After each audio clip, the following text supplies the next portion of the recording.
My journey starts in Makassar, the capital city of Sulawesi.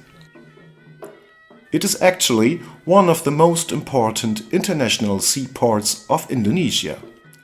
But traditional fishing is also still alive. In fact, all ethnic groups living on Sulawesi are not only skillful shipbuilders and fishermen, they were also famous pirates who defended their rich fishing grounds, and rumors say that some of them are into piracy until today. But it wasn't only the rich fishing grounds, but also exotic spices and gold, which brought Dutch settlers to this region in the 17th century. Next to the harbor, the old fortress Fort Rotterdam was their main base for controlling their colonies. Together with the Bugis people, they defeated the ancient kingdom of Goa, of which one important cultural tradition survived until today. At the king's court, a special dance called Pakarena was performed regularly. This tradition is still alive, and people say if you haven't seen Pakarena, you haven't seen Makassar.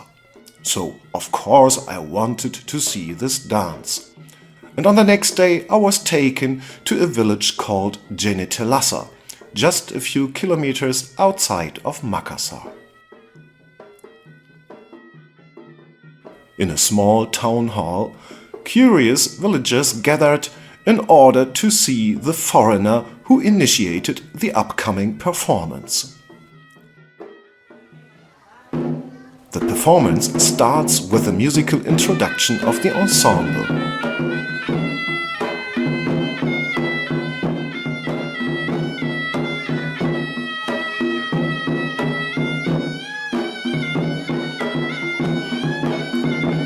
There are two gun-rung drums.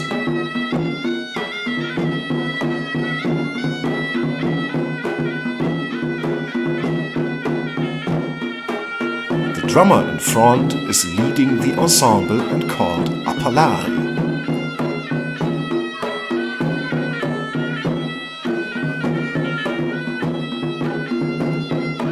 His student is the second drummer called Atanang.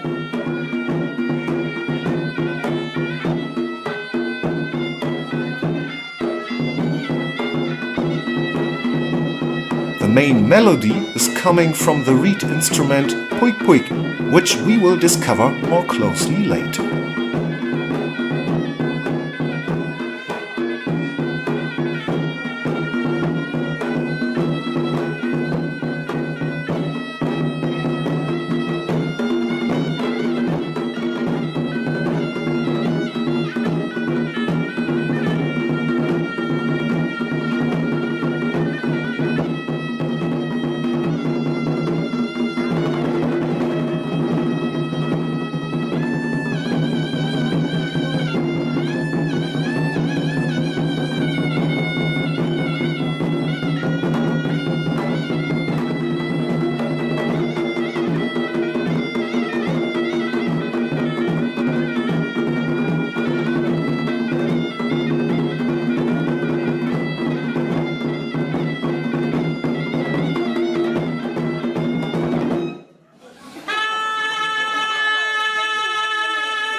After the overture, finally the dancers appear in two groups.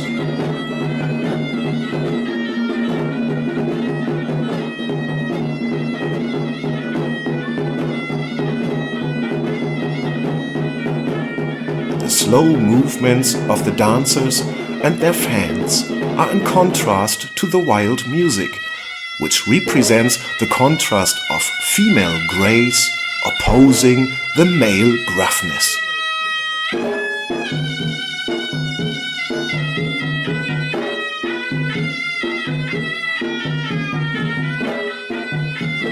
Their colorful costumes are a mixture of traditional aspects with modern creations. And also the music is a mixture of traditional pieces and modern creations.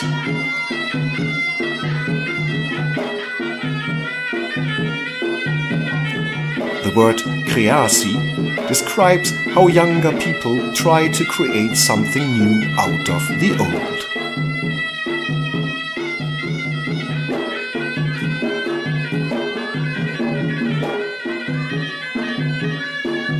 It is interesting that there still has to be something traditional involved into this.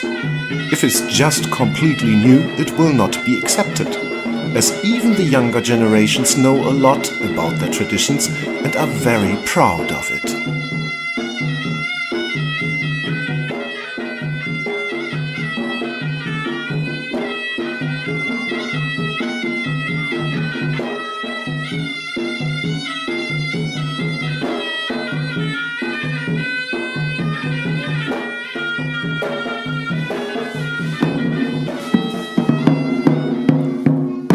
After the performance, I asked the drummers to show me the different drum techniques. Okay. Tempo. Okay. Palang neck.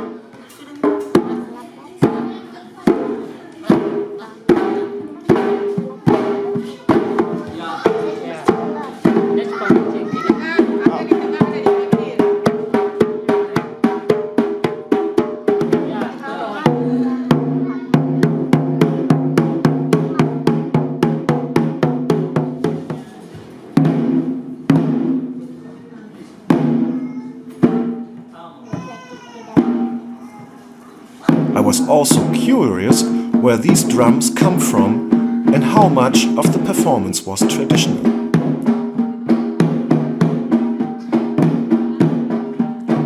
So they recommended to get in contact with Sulawesi's most famous Pakarena artist, who is also a manufacturer of these drums. I was able to make an appointment with him. So a few days later, I was on the road again to visit Mr. Daeng Millet in his home in a village next to Maros, which is about 2 hours north of Makassar.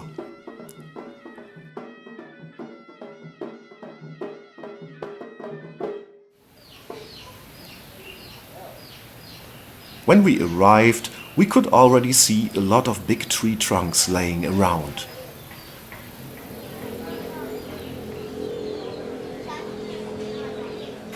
These trunks get hollowed out, which is a long process by hand and creating a lot of debris.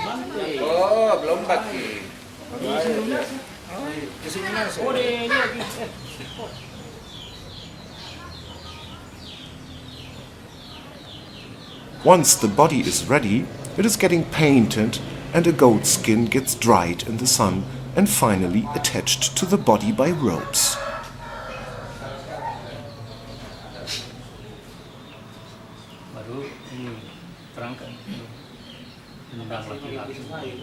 Mr. Millet produces drums in 3 different sizes and sells them to performers all over Sulawesi.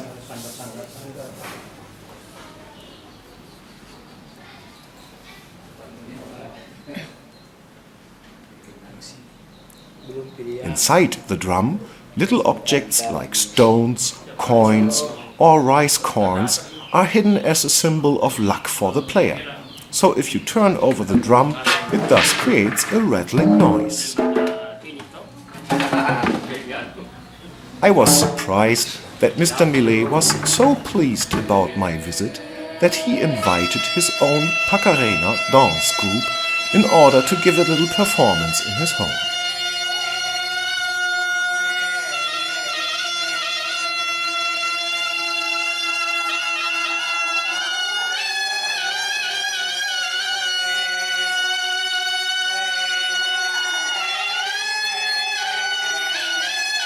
The initial singing shows the ritual aspect of this dance tradition.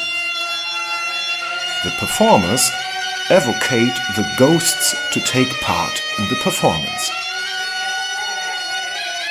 This singing is followed by a wild introduction on the drums, while the dancers stand still.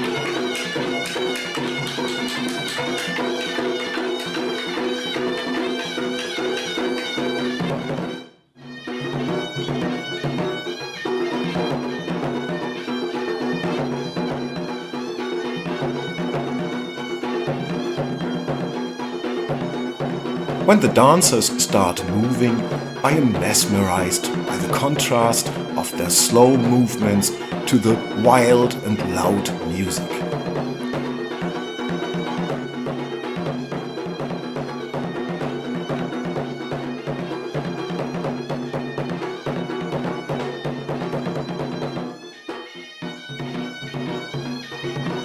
I don't know if it is the loud music, the concentration of the dancers, or simply a real presence of ghosts.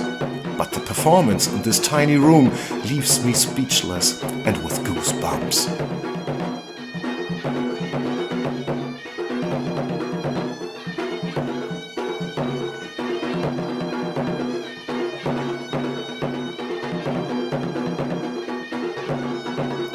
The recorded video is in no way able to catch the atmosphere of what is really happening. There is a high level of energy in the room, sending all of us into a state of trance. Not only the musicians or the dancers, also the little audience.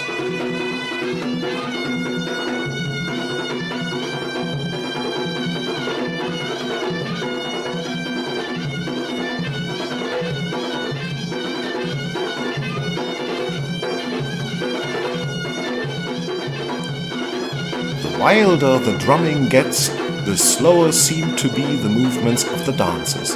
And in the climax of the drumming, the dancers freeze and stop moving, bringing the 2 hours long performance to a sudden stop.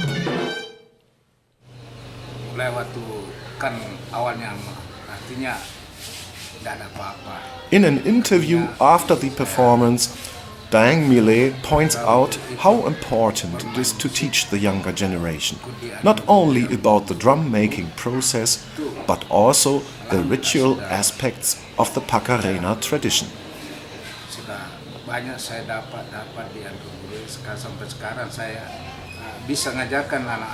He hopes that in the future, the younger generation will carry on this important tradition. Anak-anak yang mau berkesenian.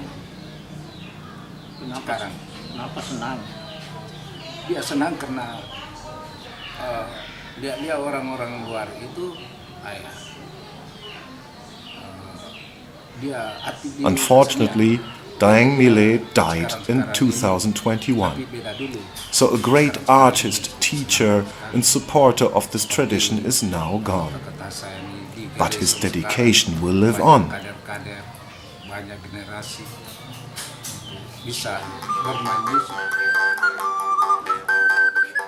I gave him a mouth harp as a present, and he insisted on performing with me in my little ocarina immediately.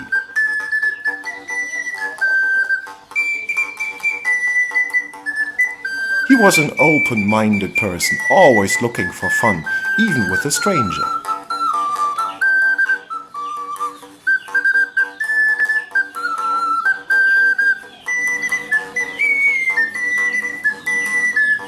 Relax and peace, Mr. Mile. You will not be forgotten.